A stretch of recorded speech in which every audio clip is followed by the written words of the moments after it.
Hello, I'm Julie. Today I'll be sharing my thoughts on the Happy Planner spring release, both good and bad, and what others are saying about it online. I'll be talking about the rollout, the products themselves including packaging and quality, availability in stores and online exclusives, and whether Happy Planner is on the decline or on the way up with its new owners. While I'm chatting, I'm going to be remaking my Happy Planner year release guide, as already in 2025 things have not followed the usual schedule. For example, the spring release is usually in March, but this year has been in April. I find this page really useful, as people are always asking online when certain releases are, and of course I like to know when the sales are going to be. I usually refer people to my Happy Planner year video where I made this sheet, but with the way things have been going, it really needs an update for 2025. Let's start by talking about the rollout of the spring release, which I did touch on my previous Happy Planner spring release video, because let's face it, the lateness of this spring release has raised a few questions about what's going on with Happy Planner. If the date of the release had been announced quite early, even if it was later than usual, I don't think there would have been quite so much speculation. But the fact we had Washi Gang, a shop in Australia, saying they were releasing items from the spring release, then having to row back on that and changing the date to the 25th of March, only for that not to happen, and then Happy Planner announced that the release wouldn't be happening until the 14th of April, made a lot of us wonder what was going on behind the scenes at Happy Planner. Added to that, the fact that lots of the spring release items were turning up in stores like Hobby Lobby and Michael's, even before the Instagram Live or website preview, made me wonder once again why this release, like a few others in recent years, seemed a little bit chaotic. There's been lots of speculation online, which I referred to in my last video, about how Happy Planner was doing financially. And I must say, I've wondered how it might be impacted by the tariff situation in America. But there was some big news, which someone had suggested over on Facebook. Not that Stephanie Fleming was coming back, who started up Me and My Big Ideas, which then became Happy Planner, but the rest of the family had taken back ownership. So for me, who's always harping on about the good old days of Happy Planner, that was a bit of surprise good news that leads me to hope that instead of being on the decline, perhaps Happy Planner is going to be going back in the right direction. More about that later. Just to finish on the subject of the rollout of the spring release, the good news was when we finally did get a date for the preview and the release, we got an Instagram Live, not just a day or two before, as has been the practice, but we also got something I've been asking for a very long time. The Happy Planner squad, or should I call them ambassadors, were able to put up their flip-through videos of the spring release 4 days before the release actually happened.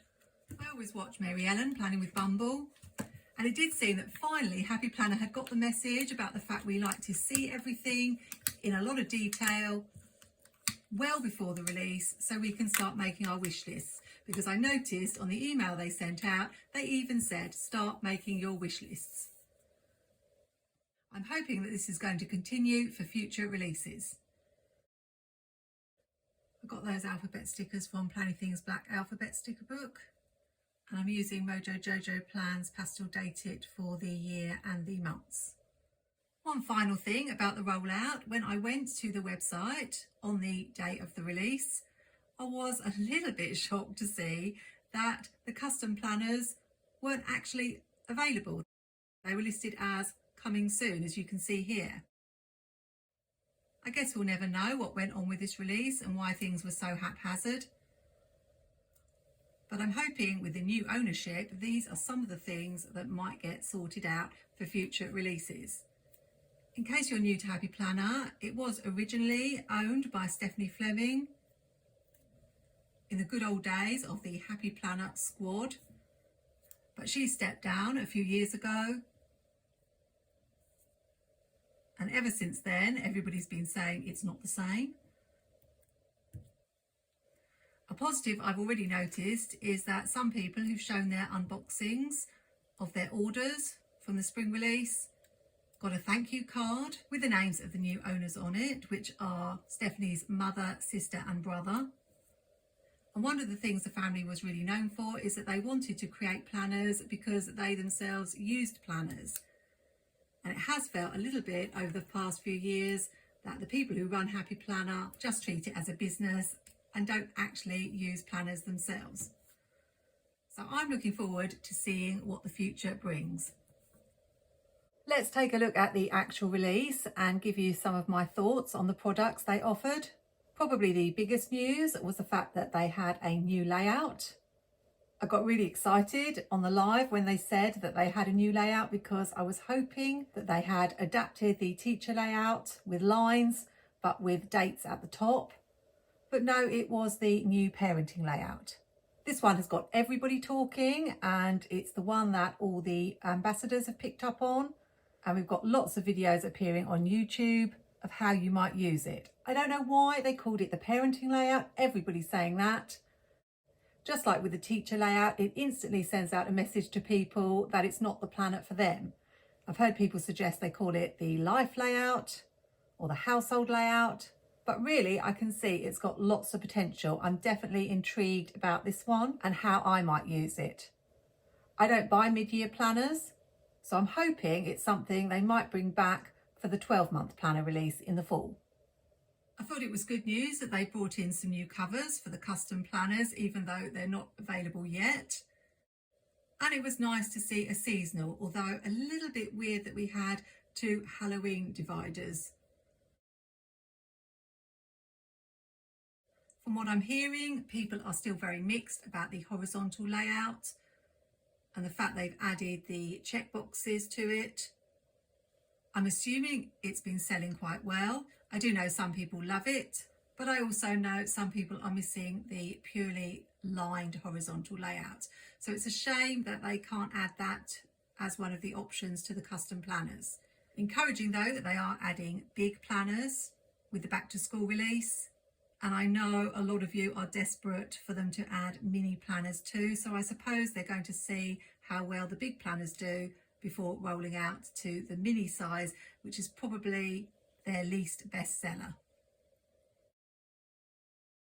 A couple of positives for me from the new release was the new premium covers. I really do love this Cafe Core cover. I don't drink coffee, I'm a tea girl, as you would expect from someone who lives in the UK. But it is absolutely gorgeous. I love the idea of having the little pockets, and it's the sort of thing that you don't really need, but you'd quite like to have. I also really liked this one with this pretty scallop design. Unfortunately, this was not the layout that I would ever use, which is often the case with Happy Planner. You see a cover you like, and it's not the layout you want. My opinion about the fabric covers is a little bit mixed. I think they're a nice idea, but they're not very practical. If you're going to be carrying your planner around, I think that they will get quite dirty. And while we're looking at this lovely cover, I'll repeat the most common complaint I think I've seen about the Happy Planner covers, and that's that they keep putting the date on the front. Obviously they do it so people keep buying more planners. But from all the comments I've read online, a lot of people are really not happy about this. There wasn't an awful lot that caught my eye in this release apart from the premium covers, although my jaw did drop open when I saw the price for the expander discs, because expander discs are on my wish list. They have been for a while, and I couldn't believe they were charging £20 for a set of plastic expander discs. That just seems completely out of proportion to me. And there's no way I'm spending that much on plastic discs or metal discs. So I'll just have to wait for a really good sale. The Santorini blue discs caught my eye. They do seem to like their blue discs, Happy Planner. We've had an awful lot of different blues. I know MojoJojoPlans has an extensive metal disc collection. She has a video about it where she shows all the different colours and compares them. So if that's something you're interested in, I'll try and link that video on screen. One thing I was surprised about, I thought there would be more of a mix of completely neutral insides and more colourful insides, but there really didn't seem much colour on the pages. Personally, I'm fine with that. I don't like any pattern on the spine, but there are a lot of happy planners out there who do like to have some colour on the pages, and I think, judging by the comments, they were a bit disappointed.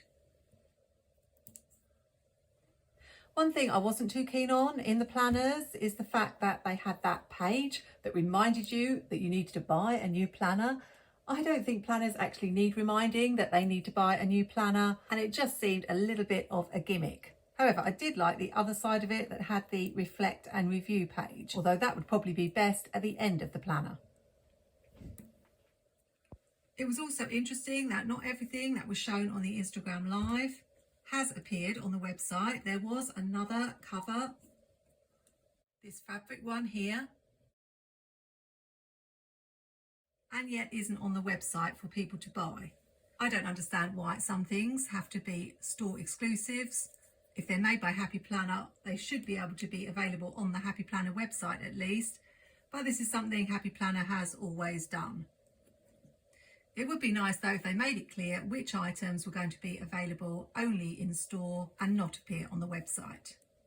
That brings me on to the subject of online exclusive, which is a very hot topic at the moment over on Facebook. Lots of people complaining that they have seen things that are online exclusives in store. I've talked about this for a couple of years now, ever since the Work Plus Life line came out, because they heralded that as an online exclusive, and a week after that release it was available at Joanne. Ever since then I've never trusted Happy Planner when they say something is online exclusive, but several of you have posted that you've picked things up either online at Michael's or I think even in stores that said on the website that they were online exclusives. So I would definitely take that with a pinch of salt. Another thing everybody's talking about on Facebook at the moment is Hobby Lobby and whether they have stopped stocking Happy Planner. This conversation happens every single year when suddenly all the Happy Planner items seem to disappear from the stores just before the spring release. I don't know anything about Hobby Lobby. We don't have any of those sorts of shops here in the UK. But I do know from what I read that every year Hobby Lobby clear the way for the spring release, empty the shelves of Happy Planner items, and everybody goes, oh no, Hobby Lobby is not stocking Happy Planner anymore. Only to find that when the spring release happens, items start to turn up again. However, there's a caveat to that. Over the last couple of years, it does seem that more and more Hobby Lobbies are choosing not to stock Happy Planner. So it does seem to be a case of asking your particular store and finding out whether you're one of the lucky ones that have just cleared a little bit of space and will be getting things soon, or whether you're one of the unlucky ones whose Hobby Lobby is no longer stocking Happy Planner.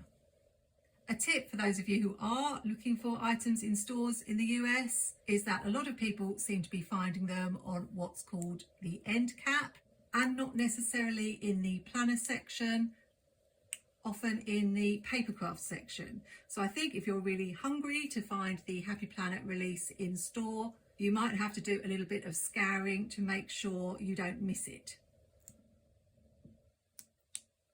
One of the last things I wanted to talk about was the packaging. Seemed a little bit strange to me that we had a whole new branding just a couple of years ago with new covers, which by the way, I didn't like at all. Then we had the fiasco with no names of the books on the top. And now we have plastic covers. It would be really nice if they came out and explained the reason for this. Maybe it's a cost thing. I would have thought in this day and age, companies would be trying to cut back on their use of plastic to seem a little bit more eco-friendly. And most people whose flip-throughs I watched weren't really sure how they felt about it. I can't say I'm really sure how I feel about it. I don't know why they had to change the covers from the original covers. Sorry, Happy Planner, to keep harping on about the same point, but I really loved the different colours on the bands of the books because that always made it easier for me to find them. Someone did say when you use the stickers on the first page, it's going to look a little bit funny having that transparent cover.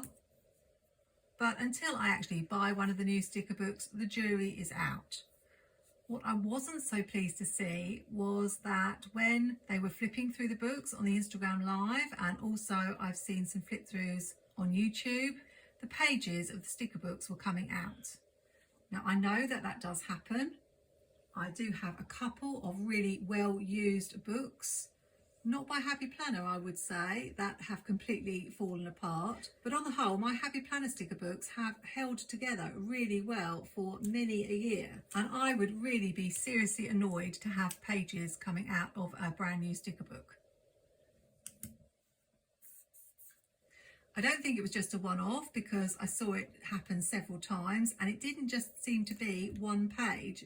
So if you have bought any of the spring release, I would love to know your opinion about the quality of the sticker books.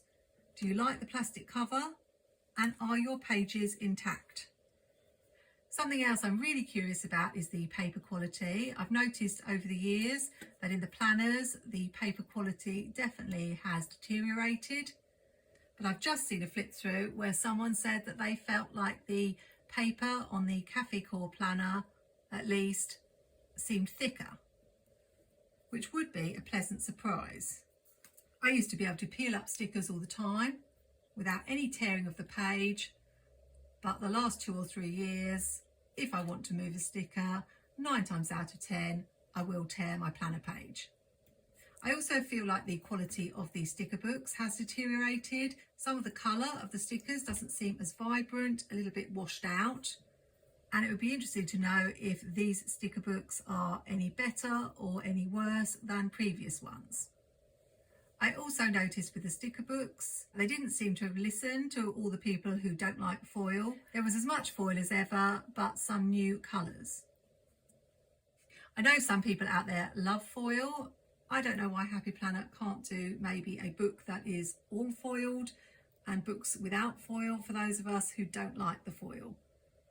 Although I imagine there would be a difference in the cost. The sticker books all seemed a little bit samey to me. Nothing really stood out. My favourites were the Shell Yeah and the Bloom and Grow, but definitely no must-haves on my list. I think I've covered more or less everything I wanted to say about the Happy Planner spring release. I really love how my Happy Planner release sheet has turned out. And of course, the question everybody is asking is, when will the back to school release be? Typically it's in May, but with the spring release being so late, will the back to school release be delayed as well?